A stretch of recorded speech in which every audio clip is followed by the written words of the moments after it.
Illustre abbaye que celle de Vendôme, qui a aujourd'hui près de 10 siècles d'âge. C'est en effet en 1032 que Geoffroy Martel, devenu comte de Vendôme, après avoir vu miraculeusement 3 étoiles tomber dans une fontaine, décida de bâtir à cet emplacement un monastère dédié à la Trinité.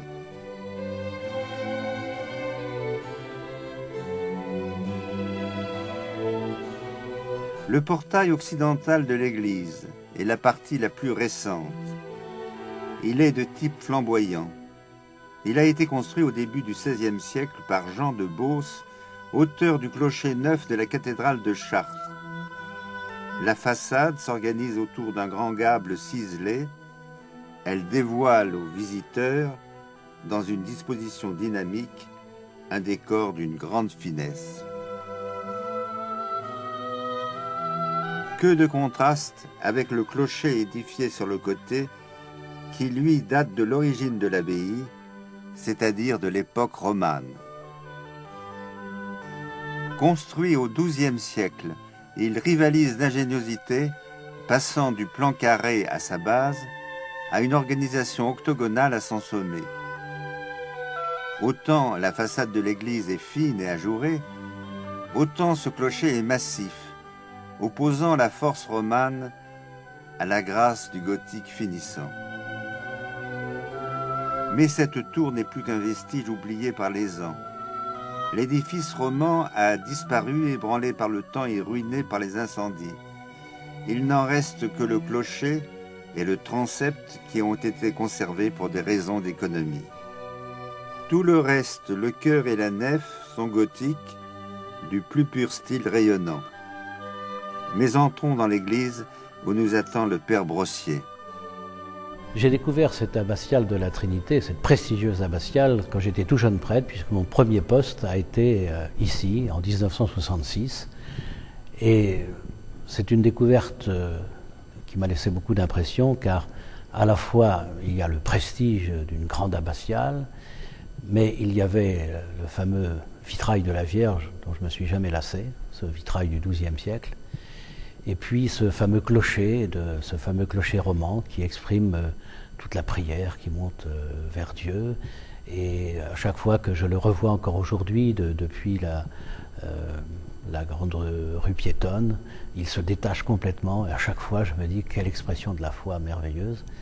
Et donc, quand je suis revenu ici comme curé il y a 7 ans, j'étais tout heureux de retrouver cette abbatiale où l'on peut facilement venir se recueillir. Ce qui frappe quand on pénètre dans cette abbatiale, c'est l'élégance et la luminosité de l'architecture. Nous sommes loin du caractère massif et obscur de la grande nef romane qui l'a précédée. Et certes, l'architecture nouvelle est faite pour la lumière. Elle est conçue comme une grande châsse où le verre a remplacé la pierre. Et avec l'art gothique, c'est la grande aventure du vitrail qui commence. Le vitrail est avant tout un art décoratif qui joue sur les formes et les couleurs, sorte de tapisserie de verre. Art abstrait pourrait-on dire, mais dès que l'on approche de la verrière, les figures apparaissent et la leçon se veut alors morale, voire mystique. Ainsi, le maître verrier retrace le grand cycle de l'humanité. Adam et Ève, qui par leur faute entraînent toute leur descendance dans la chute.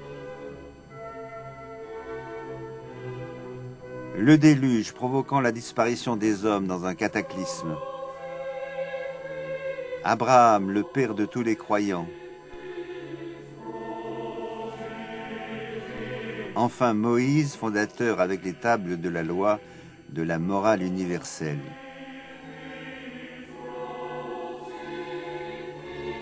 Mais les grands ancêtres ne sont pas les seuls évoqués. Plus près de nous, les saints apportent aussi leur témoignage et leur exemple. Sainte Barbe, Saint Denis, Saint Nicolas, Saint Laurent et son gril, Saint Martin, Sainte Marguerite et Saint Jean avec sa coupe empoisonnée. Parmi ces figures vénérables, 3 ont une particulière importance. Saint-Denis qui féconde par son sacrifice toute l'île de France. Saint-Nicolas, l'évêque oriental, qui multiplie les miracles. Et Saint-Martin qui donne son manteau aux pauvres, ce qui est tout bonnement le résumé du christianisme. Mais c'est une sainte qui retiendra tout particulièrement notre attention. Marie-Madeleine est une sainte particulièrement vénérée au Moyen-Âge et qui est le plus souvent confondue avec cette autre sainte femme qu'est Marie de Béthanie. Marie-Madeleine, c'est la pécheresse qui répand ses cheveux et qui couvre les pieds de Jésus de parfum lors du repas chez Simon. Marie, c'est la tendre amie qui reçoit le Christ à Béthanie. À noter qu'elle est représentée sous les traits de Marie de Luxembourg, bienfaitrice de la Trinité, et que François Ier, qui vient d'élever le Vendômois à la dignité de duché, prête ses traits à Lazare son frère. Mais le maître verrier s'est s'élever au-dessus de l'anecdote pour accéder à une véritable vision mystique. Ainsi en est-il du vitrail dit de la fontaine de vie. En haut, le Christ est représenté en croix. De ses mains s'échappe un flot de sang qui remplit en contrebas une fontaine. Dans cette fontaine, Adam et Ève se régénèrent.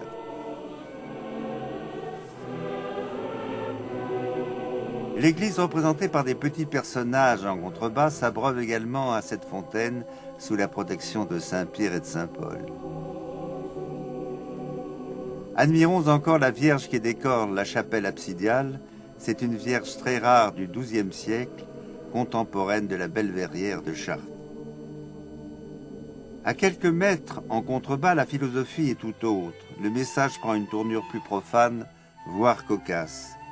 Il s'agit des stalles où se réunissaient les chanoines pour la lecture de l'office.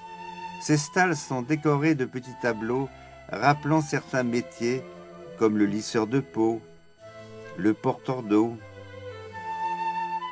le luthier, ou plus étonnant, l'âne portant des reliques, ce qui n'était pas sans rappeler certains fabliaux. De l'abbaye médiévale, il reste caché dans un pilier un témoignage rare. Il s'agit d'une larme qu'aurait versée le Christ à la mort de Lazare. Cette relique, aujourd'hui fortement contestée, n'était pas mise en doute par les pèlerins du Moyen-Âge qui venaient nombreux en ces lieux. Mais au XIXe siècle, le Vatican, méfiant, fit venir à Rome la larme mise en cause. On ne la revit plus à Vendôme. Des bâtiments conventuels qui jouxtent l'abbaye, il ne reste que des vestiges. Pourtant, la salle capitulaire recèle un trésor. Elle est décorée d'une peinture murale dont la qualité prouve le degré de perfection auquel avaient atteint les artistes romans au XIIe siècle. Elle représente la pêche miraculeuse. Tandis que les apôtres tirent les filets, Saint-Pierre reçoit du Christ les clés du royaume. Les traits sont précis, les formes majestueuses, les couleurs vives, un chef-d'œuvre à mettre en parallèle avec les réalisations de Saint-Savin sur Gartempe. Terminons par la bibliothèque. Elle est installée dans une des galeries du cloître qui a miraculeusement survécu. Cette bibliothèque est une sorte de bric-à-brac où s'entassent des reliques, des antiphonaires, des palimpsestes, bribes de religion ou vestiges de culture, mais qui symbolisent bien la vie intellectuelle de la Trinité telle qu'elle s'exprimait à la grande époque.